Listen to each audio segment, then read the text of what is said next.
Саламатсыңарбы балдар. Бүгүн сиздер менен биз информатика сабагын улантабыз.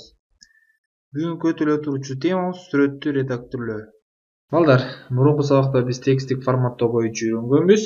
Жана биз тексттик форматтоого информацияларды кошконбуз, өңдөрдү киргизгенбиз, шрифт алмаштырганбыз жана ар кандай белгилерди койгонбуз. Жана смарт инструменти менен биз мындай бөлүктү иштеп чыкканбыз. Эми андан ары сабагыбызды улантсак, бизге кантип сүрөт койгонду бүгүнкү сабакта үйрөтөт экен. Эми вставкага киребиз. Вставкага киргенден кийин рисунка деген жерди тандайсыңар. Рисунка тандагандан кийин сүрөтүңөрдү, өзүңөр коюп койгон сүрөтүңөрдү аласыңар. Мына, буяка келип сүрөт келип түшүп калат. Байкасаңыздар, инструменттер сапчасынан формат деген инструмент кошулуп калат. Эгерде мен башка жакты белгилесем, анда формат автоматтыктуу жок болуп кетет. Эгерде кайра сүрөттү белгилесем, анда формат инструменти пайда болот. Бул формат деген ошол кандайдыр бир инструментке оңдоо, түздөө киргизүү. Мисалы мен сүрөт тандасам, анда сүрөткө ылайыкташтырылган нерселер чыгат. Мисалы форматта, мисалы сүрөткө оңдош үчүн, мисалы стиль бериш үчүн, ага өң бериш үчүн инструменттер чыгат экен. Эми биринчи инструменттен баштап тааныштырсам.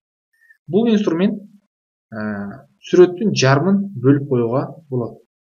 Бул инструментти силер өзүңөр аткарып көрсөңүздөр болот. Андан кийин бул инструмент ага өң берсеңиздер болот. Мисалы арганын цветин өңүн өзгөртсөңүздөр болот. Бул инструмент болсо, мисалы бул жерге ар кандай стиль берип койсоңуз болот. Мисалы жашыл стилди, өзүңөр каалагандай стиль берип койсоңуздар болот. Же кааласаңар өзүңөр каалагандай цвет тандап, мисалы бияктан да цвет тандасаңыздар болот. Көрдүңөрбү, бияктан да цвет тандап койсоңуздар болот. Эми бул өзүңөрдүн каалагандай стилиңер. Мисалы бул жерден половина стилдер болот, мисалы. Көрдүңөрбү? Стилди өзгөртүп койсоңуздар болот. Бул стилди мен өзгөртпөйм. Андан кийин художественный деген бар. Ошол силер ошол сүрөтүңөрдү художественный кылып, ар кандай стилде тандатып койсоңуздар болот. Мисалы көрдүңөрбү? Тандап койсоңуздар художественный сыяктуу көрсөтүлүп калат. Компьютерден жерге кичинейтиш үчүн бул жерге барасыңар, артынан бул жерди белгилесеңиздер. Бул жерден ага стиль берсек болот. Андан кийин бияктан биз рамка, ар кандай рамка киргизип койсок болот. Мисалы көрдүңүздөр, рамка киргизип койсок, мындай рамка киргизип койсоңуз, эгерде тоголок кылып койсоңуздар болот. Эгерде мындай кылып койсоңуздар дагы өзүңөр рамкаңар коозураак көрүнүп калат. Андан кийин граница берсеңиздер болот. Ар кандай граница, мисалы цветин өзгөртсөңүз болот. Границаны мисалы кызыл цвет кылып койсоңуздар да болот. Границанын цветин бул жерден точныйларды өзгөрсөңөр болот. Каалагандай, карагандай бияктан бөлүктөрдү берсеңиздер болот.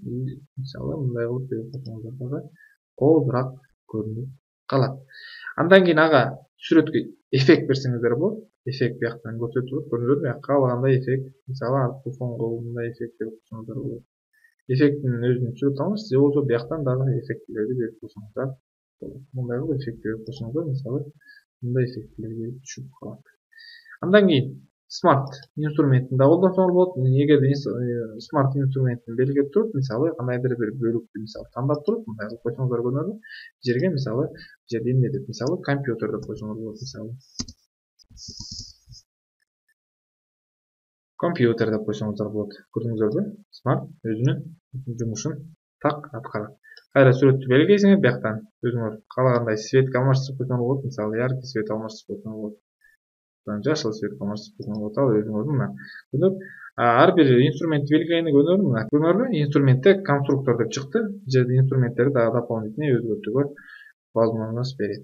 Андан бияк кайра форматка киресиңер. Форматка кирсеңер көрдүңөрбү? Бияк текст болуп калат. Бияк сүрөттү басыш үчүн кайра сүрөткө бассаңыздар, биякта дагы дополнительный инструмент чыгат. Анан тандасаңыздар дагы болот. Мен кайра артка келейин. Мына инструмент сүрөтүбүздү тандадык. Андан кийин форматка киребиз. Стилин берип алдык. Эми биз сүрөтүбүздү бул жерге жайгаштыруу үчүн азыр көтөрсөңөр жылбайт. Ал үчүн силер бул жерден инструмент тандайсыңар. Бул инструментти тандап туруп, мисалы бул жерде слева деп койсоңуздар болот. Мисалы муну тандап койсоңор, келип түшөт.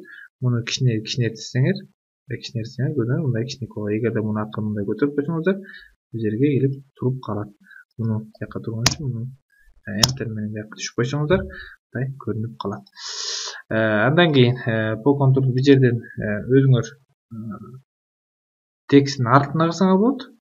Же болбосо каалагандай кээ бир сүрөттөргө мисалы жасап койсоңуздар болот. Андан кийин бул жерде обрезка бар. Обрезканы бассаңыздар бул жерге атайын эми рамкасы чыгат. Муну аркылуу мынтип туруп бу жерди кесип койсоңуздар болот. Көрдүңүздөрбү? Бул жерге сүрөттү тарттыңар. Ичине сүрөттү кааласаңыз чоңойтуп койсок болот. Мына ичине чоңойтуп койсок, чоңойтуп койсок болот. Андан кийин биз ушул жасалган баракчабызга рамка коюп алсак, анын үчүн биз дизайнерге киребиз жана страница деген жерге киребиз. Страница деп турат. Границага эмес, страницага киребиз. Рамканы басасыңар. Рамканы бассаңыздар болот. Андан кийин мыяка рисунка деген жер бар. Жана свет коюп берсеңиздер болот. Бул жерден өзүнө катарында свет коюп берсеңиздер болот. Жана өзүңөр кааласаңыз сүрөт берип койсоңуздар болот. Мисалы мен мындай сүрөт берип, анын размерин, ширинасынын размерин өзгөртүп койсоңуз, мисалы 15 деп койсоңуздар, размери өзгөртүлөт. Жана окей деп басасыңар. Мына бизге бул рамка келип туруп калды. Андан кийин биз клавиатураларга кантип үнү жайгаштырууга үйрөнөт экенбиз. Эми мисалы клавиатурага мен жайгаштырган мурунку клавиатура жайгашкандар бар. Мисалы карасам мен Ctrl уунуп атсам үй чыгат, Ctrl ынып атсам ың чыгат, Ctrl уунуп атсам чыгат. Эми биз ушинтип кантип жайгаштырсак болот экен клавиатураларга. Биз анын үчүн вставкага киребиз. Вставкадан символго киребиз. Символду басып туруп, другие символ деген тандайбыз.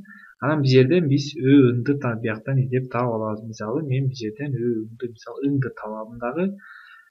Сочетание клавиатура деген бар. Клавиатураны басасыңар жана Ctrl, көрдүңөрбү?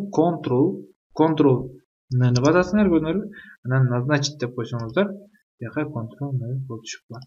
Калганын дагы силер дагы ушундай кылып алсаңыздар болот. Андан кийин биз текстке стиль берип алсак,